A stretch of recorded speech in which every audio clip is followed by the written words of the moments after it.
ஓம் நமச்சிவாய. திருச்சிற்றம்பலம். சிவாய நமக, சிவசிவாய நமக. யாரையும் மகிழ்ச்சியாக வைக்க நீங்கள் முயல வேண்டாம். அவரவர்க்கு எது மகிழ்ச்சியோ அதில் அவர்களை அறிந்துணர்ந்தவன் வைத்திருக்கிறான் என்பதே மெய். அது உங்கள் பட்டியலில் உள்ள மகிழ்ச்சியோடு பொருந்தவில்லை என்பதால் அவர்கள் மகிழ்ச்சியாக இல்லை என்று அர்த்தமாகாது.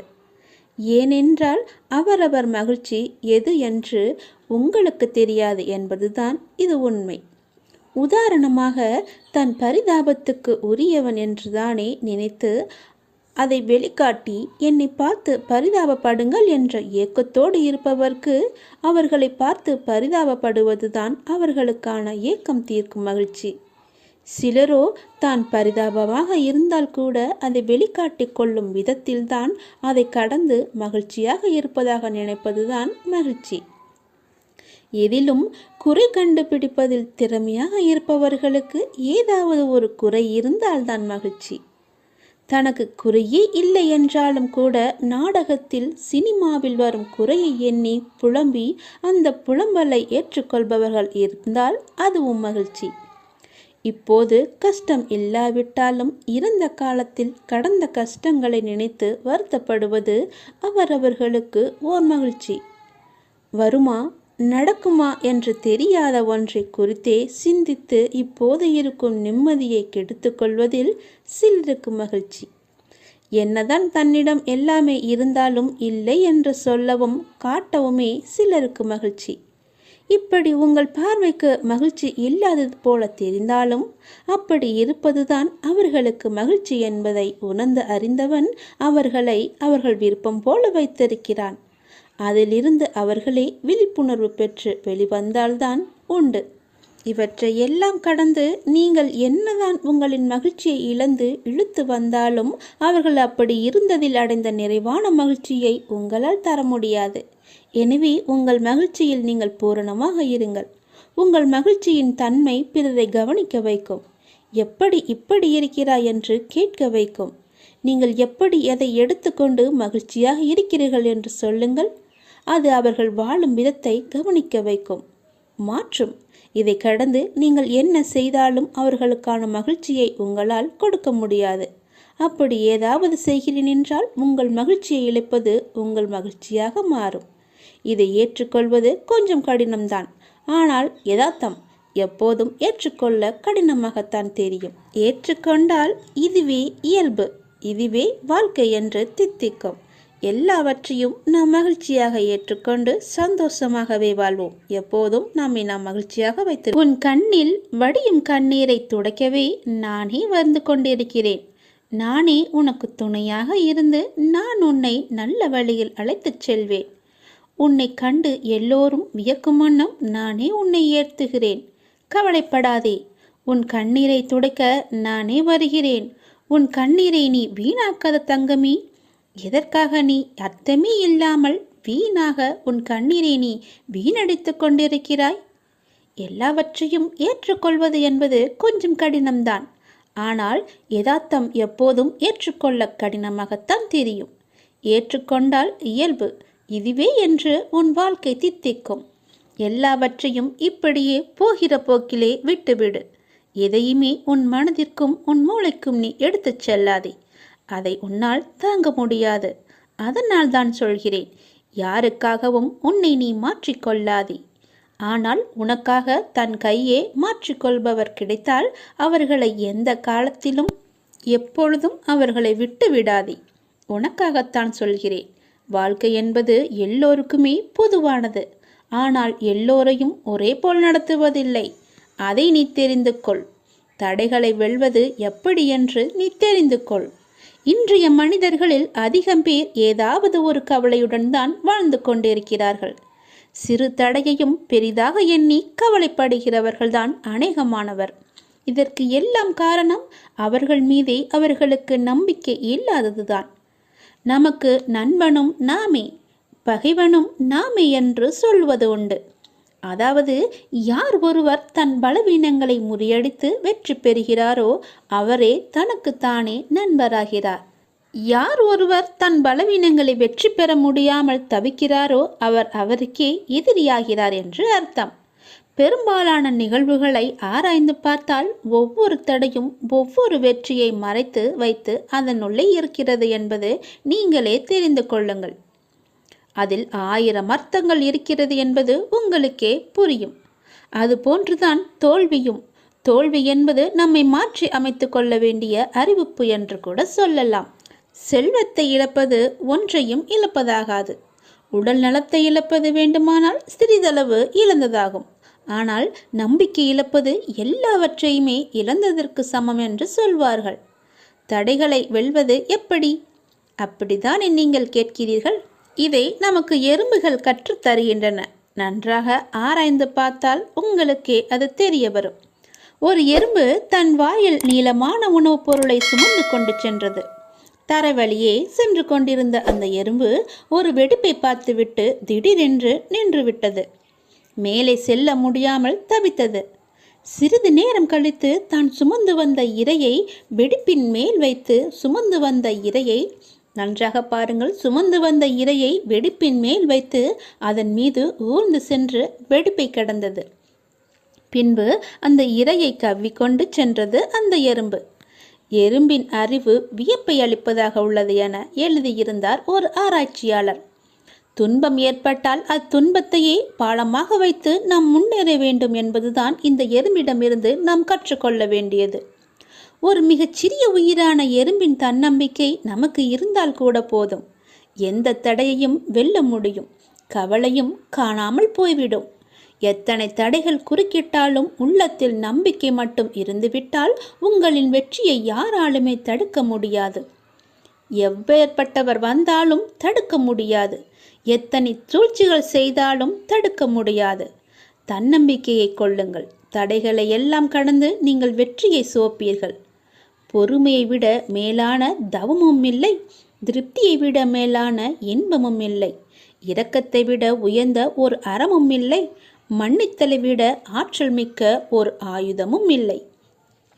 தோல்விகள் பல சூழ்ந்தாலும் இருளை விளக்கும் கதிரவன் போல அதனை நீக்கி அடுத்தடுத்த வெற்றி படிகளில் காலெடுத்து வையுங்கள்.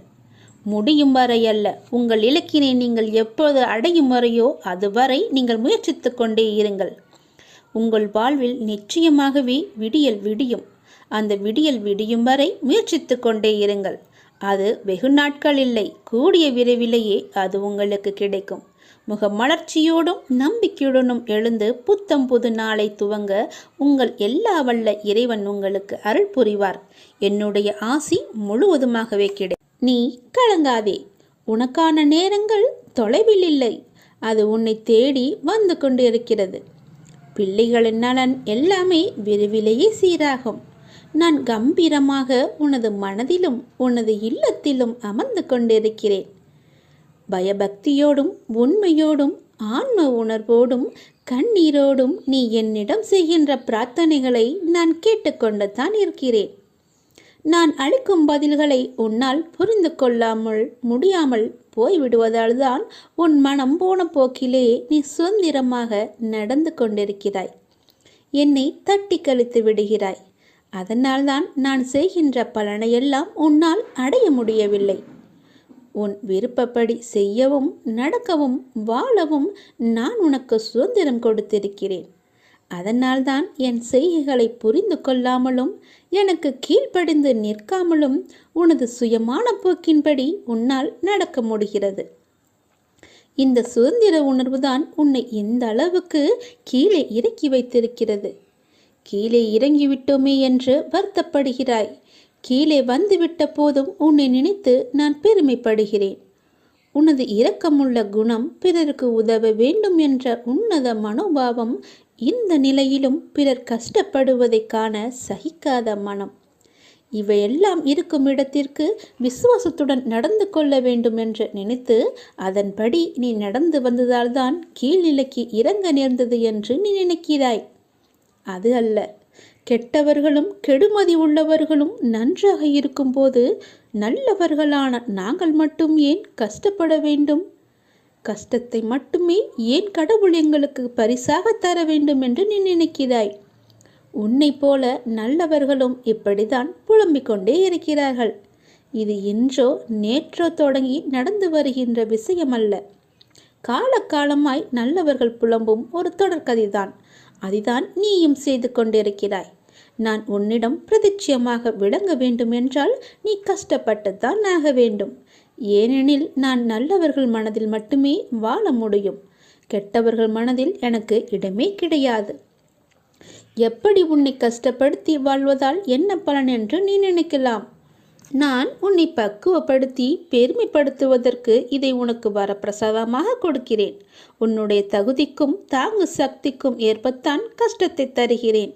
இதை உன்னால் சமாளிக்க முடியும் என்று தெரிந்த பிறகே கஷ்டம் வர தயாராக இருக்கிறது. இந்த நேரம் நீ வேகமாக செயல்பட வேண்டிய நேரம், சிந்தனையோடு செயல்பட வேண்டிய நேரம். இப்போதே உன் நிலையை பல மடங்கு நான் உயர்த்தப் போகிறேன். சந்தோஷமாகவே இரு. என்ன நீ ஒரே மனக்குழப்பத்திலேயே இருந்து கொண்டிருக்கின்றாய்? எப்போது பார்த்தாலும் குழப்பமான சூழ்நிலையிலேயே ஏன் உன்னை வைத்திருக்கின்றாய்? மீண்டும் மீண்டும் குழப்பம் ஏற்படுவதற்கு என்ன காரணம்? நான் தான் நேற்றே உன்னிடம் பேசிவிட்டேனே. நான் பேசுவதை நீ காது கொடுத்து கேட்டாயா இல்லையா? நீ புரிந்து கொண்டதுதான் என்ன? நீ என்னத்தை புரிந்து கொண்டாய்? வினைகளை எப்படி தீர்க்க வேண்டும் என சொல்லி தந்தேனே. கேட்டாயா அல்லவா? ஏன் கேட்க மறந்தாய்? ஏன் நீ மறந்து போனாய்? அது போன்ற ஒன்றை செய்ய முயன்று ஏன் வருத்தப்பட்டு கொண்டிருக்கின்றாய்?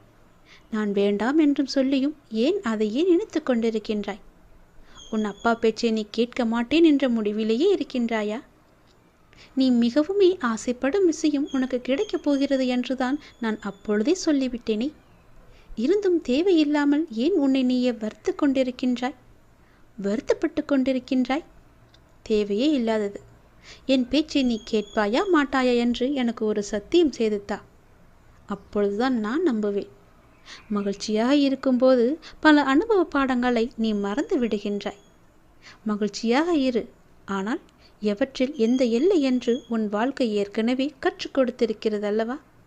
அதை நீ மறந்து விடாதே. அந்த எல்லையை நீ தாண்டி விடாதே. இந்த ஒரு நாள் சிலவற்றை தாங்கிக்கொள். நாளை முதல் அதிலிருந்து நிச்சயம் உனக்கு விடுதலை கிடைக்கும். நான் இருக்கின்றேன். எல்லாவற்றையுமே நான் மாற்றி தருகின்றேன். எல்லாமே நன்மைக்கு.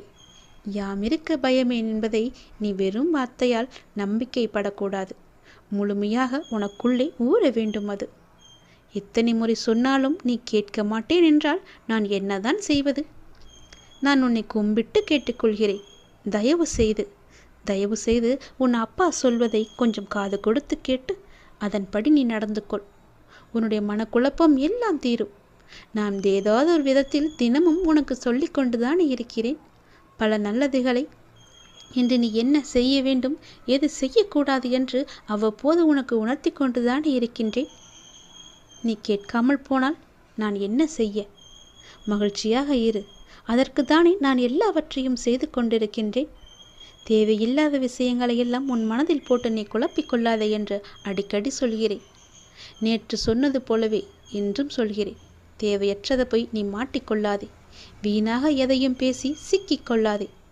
வினைகளை எப்படி தீர்க்க வேண்டும் என சொல்லி தந்தும் நீ அதிலேயே மாட்டிக்கொண்டிருப்பேன் என்றால் நான் என்ன செய்ய? தயவு செய்து கேட்கிறேன். நான் சொல்வதை கேள். நீ விரும்பும் ஆசைப்படும் ஒன்று உன்னிடம் நிச்சயம் வரும். அது உனக்கு கிடைக்கப் போகிறது. அந்த நேரத்தில் இப்படி செய்தால் நான் என்ன செய்ய முடியும்?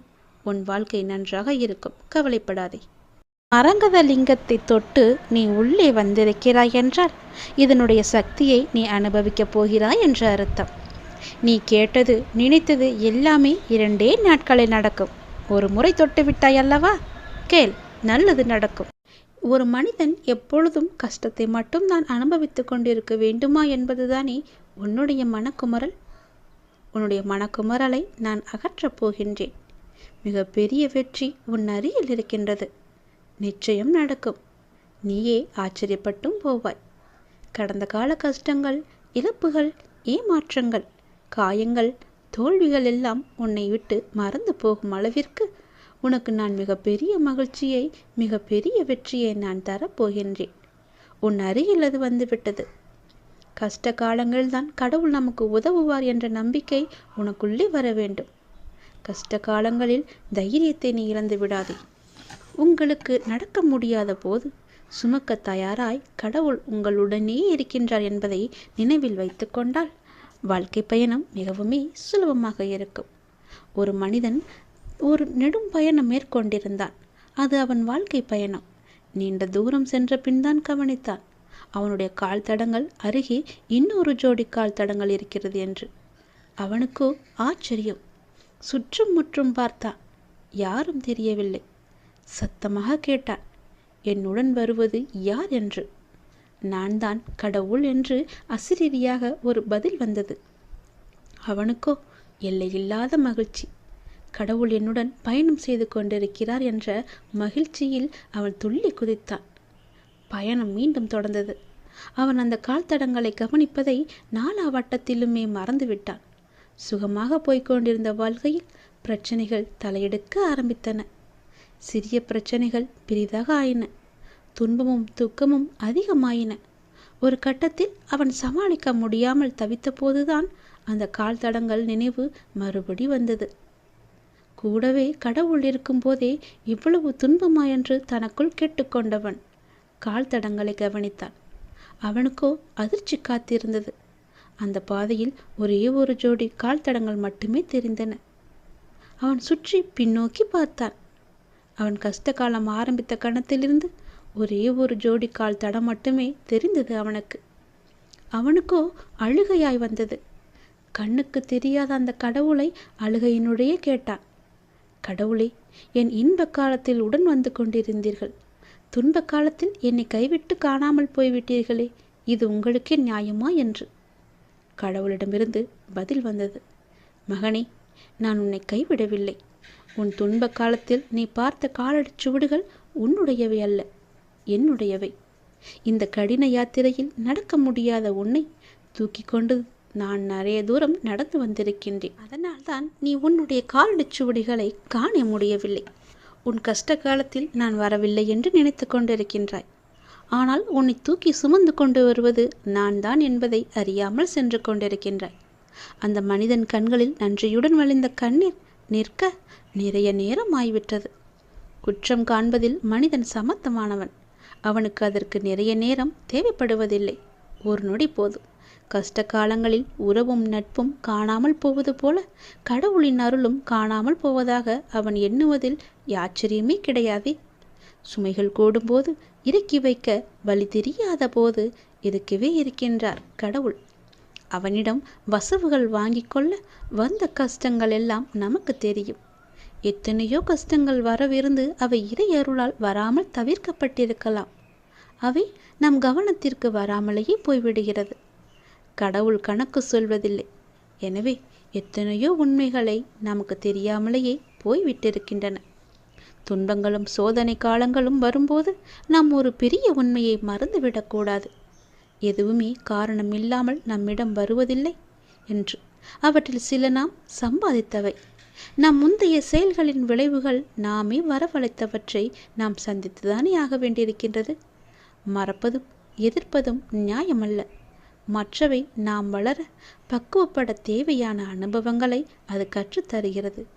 நாம் கற்க வேண்டிய பாடங்கள் அவற்றை கற்றறிந்த பின்னரே, அந்த சோதனையில் தீயில் பட்ட பின்னரே நாம் புடம் போட்ட தங்கமாய் மிளிரப் போகின்றோம். அவை நம் வாழ்வில் வராவிட்டால் நாம் சோபிப்பதும் இல்லை. கையால் மென்மையான தடவி கொடுத்தே கல்லை சிலையாக்க முடியாதல்லவா? எண்கள் மட்டுமே வந்து கொண்டிருந்தால் நாம் பக்குவம் அடைவதும் முடியாதல்லவா? சாத்தியமே கிடையாது. ஒளிக்கு கல்லின் மீது பகை இல்லை. உளியடிகளை தாங்காத கல் அழகிய சிலையாவதில்லை. கடவுள் என்ற சிற்பி நம்மை செதுக்கும் போது அழகிய சிலையாக போகிறோம் என்ற உணர்வுடன் தாங்கிக் கொண்டால் இது அர்த்தமில்லாமல் புரியாது என்பதை நாம் உணரவே மாட்டோம். அது நிச்சயம் ஆனந்தமாகவே இருக்கும் என்பதை உணர்ந்தால் கடவுள் மீது அவன் நம்பிக்கையை நாம் கொள்ள மாட்டோம். இன்னொரு விதமாக சொல்லலாம், மருந்து கசக்கிறது என்று குழந்தை கதறி அழுதால் தாய் விட்டு விட மாட்டாள். குழந்தை குணமாக வேண்டுமென்று அக்கறை அவளுக்கு அதிகமாகவே இருக்கும். பலவந்தமாக மருந்தை குழந்தையின் வாயில் திணிக்கையில் குழந்தை தாயை ஒரு கொடுமைக்காரியாக கூட நினைக்கலாம். குழந்தை என்ன நினைக்கிறது என்பது தாயிற்கு முக்கியம் கிடையாது. குழந்தை குணமாக வேண்டும் என்பதே தாய்க்கு முக்கியம். குழந்தைக்கு எது நல்லது என்பதை குழந்தையை விட பெற்ற தாய் நன்றாக அறிவாள் அல்லவா? கடவுளும் அந்த தாயைப் போலதான். இனி கஷ்ட காலங்கள் வரும்போது கடவுளை திட்டாதீர்கள். அவற்றை தாங்கும் சக்தியை, அவற்றிலிருந்து கற்கும் புத்தியையும் மட்டுமே கடவுளிடம் வேண்டுங்கள். கஷ்ட காலங்களில் தைரியத்தையும் இழக்காதீர்கள். உங்களுக்கு நடக்க முடியாத போது சுமக்க தயாராய் கடவுள் உங்களுடனே இருக்கிறார் என்பதை நினைவில் வைத்துக்கொண்டால் உங்களுடைய வாழ்க்கை பயணம் சுலபமாகும். முடிவு கண்டிப்பாக இனிமையாகும். நிச்சயம் உன் வாழ்க்கை மேன்மை பெறும். பயப்படாதே, அப்பா நான் இருக்கிறேன். நீ வேண்டிக் கொண்டது நிச்சயம் உனக்கு கிடைக்கும். நம்பிக்கையோடு இரு. முகமலர்ச்சியோடும் நம்பிக்கையோடும் உன் வாழ்வை நீ தொடங்கு. ஒவ்வொரு நாளும் புதிய நாளாக நீ துவங்க இறைவன் உனக்கு அருள் புரிவார். மிக பெரிய வெற்றி உன் அருகில் இருந்து கொண்டே இருக்கிறது. அதை உடனே தொட்டு விடலாம். கொஞ்சம் யோசித்துப்பார் எப்படி தொடலாம் என்று.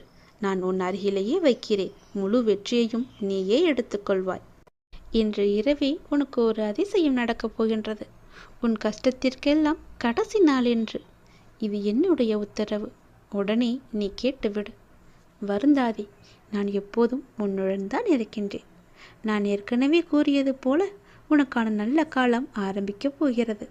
ஆனால் அதன் முழுமையான பலன் உனக்கு கிடைக்கும் என்பது முன்பு சில கர்ம வினைகளை நீ அனுபவித்துதான் தீர்க்க வேண்டியிருக்கிறது. அதைத்தான் நீ இப்போது தீர்த்து கொண்டிருக்கின்றாய். நீ கொஞ்சம் புலம்புவதை குறைத்துக்கொள். கொஞ்சம் புலம்பல்களை குறைத்து கொண்டு அதனை தீர்த்துவிடு. உனக்கு தேவையான சக்தியை முழுமையாக நான் தருகிறேன். அதன் பிறகு உனக்கு அருமையான காலகட்டம் உன்னை மகிழ்விக்க காத்திருக்கின்றது. எதை பற்றியும் நீ சிந்திக்க வேண்டாம். வாழ்க்கையில் ஒவ்வொரு நாளும் ஒவ்வொரு பாடங்களும் புரிதல்களும் அவை உணர நேரமாகத்தான் செய்யும். ஆனால் அந்த பாடமானது பொக்கிஷங்கள். அவை எல்லோருக்குமே கிடைக்கும். ஆனால் அதை உணர்ந்து அதன்படி செயல்படுபவர்கள் மிகவுமே குறைவு. சில நேரங்களில் என்ன நடக்கிறது என்றே பலரால் புரிந்து கொள்ள முடியாத நிலை. ஏதோ ஒன்று அவர்களை இழுத்துச் செல்வது போன்ற ஒரு உணர்வு ஏற்படும். நேர்மறை பாதை என்றால் பிரச்சனை கிடையாது. அதுவே எதிர்மறை பாதை என்றால் விதியின் வசமும் மாயையின் வசமும் அல்லற்பட்டுதானே ஆக வேண்டும். யாராலும் அதை தடுக்கவும் முடியாதல்லவா? நீங்கள் அதில் பயணிப்பதை 2 பொக்கிஷங்கள் இறைவன் மேல் இருந்தால் நிச்சயம் இறைவன் பாதை உங்களுக்கு கடினமாக தெரியாது. அது என்ன என்று தானே கேட்கின்றாய்? அதுதான் நம்பிக்கையும் பொறுமையும். அது உன்னிடம் இருந்தால் நீ எதற்குமே கவலைப்பட வேண்டிய அவசியம் இருக்காது. நீ சிறிதும் கவலைப்படாமல் இரு. எந்த ஆபத்திலிருந்தும் முழுமையாக நீ காப்பாற்றப்படுவாய் என்பதில் உனக்கு எந்தவித சந்தேகமும் வேண்டாம். நான் உன்னுடன் எப்போதுமே நீக்கமர நிறைந்திருக்கின்றேன். இதோ நான் உன்னுடைய வேண்டுதல்களை நிறைவேற்றப் போகின்றேன். நான் மிகவும் ஏழை என்று சொல்கின்றாயே, நீ பணம் என்ற சொல் விலையுள்ள காகிதம். உன்னிடம் குறைவாக இருக்கலாம். ஆனால் நல்ல மனம் என்ற பெரிய செல்வம் என் குழந்தையிடம் இருக்கிறதே, மிகவும் அதிகமாக இருக்கிறதே. அதை உன்னுள் நீ உணர்வதைக் காட்டிலும் உன் அப்பா நான் அறிவேன். உனக்கு உன் நோக்கத்தை எப்படி பொக்கிஷமாய் செலவிட வேண்டும் என்பதை நான் சொல்கிறேன். பணம் 10 செய்யும். ஆனால் நம் கிட்ட இருக்கின்ற பணம் இல்லைன்னா நம்ம சொந்த பந்தம் கூட 11 செய்யும். எல்லாத்துக்குமே பணம் தான். இந்த காலத்தில் மனிதனுக்கு எல்லாம் மதிப்பு இல்லை. பணம் இருந்தால் பேசு, இல்லை என்றால் நீ யாரோ ஒரு அப்படிதான் சொல்கிறது பணம். பணத்துக்கு கொடுக்கின்ற முக்கியத்துவம் மனிதனுக்கு கால்வாசி கூட இந்த ஜென்மத்தில் கிடையாது, இந்த கலியுகத்தில் கிடையாது. ஆனால் நீயோ பணத்திற்கு முக்கியத்துவம் கொடுப்பதில்லை. மனத்திற்கும் அன்புக்குத்தான் முக்கியத்துவம் கொடுப்பாய். நல்லது நடக்கும் உனக்கு. பணம் எனக்கு ஒரு பொருட்டாக தெரியவில்லை. என் அப்பா என் கூட இருந்தால் போதும் என்ற நம்பிக்கையே உனக்கு பல மடங்கு சக்தியை தரும். நீ கேட்டதையெல்லாம் உன்னிடம் அள்ளி கொண்டு வரும். நல்லது நடக்கும்.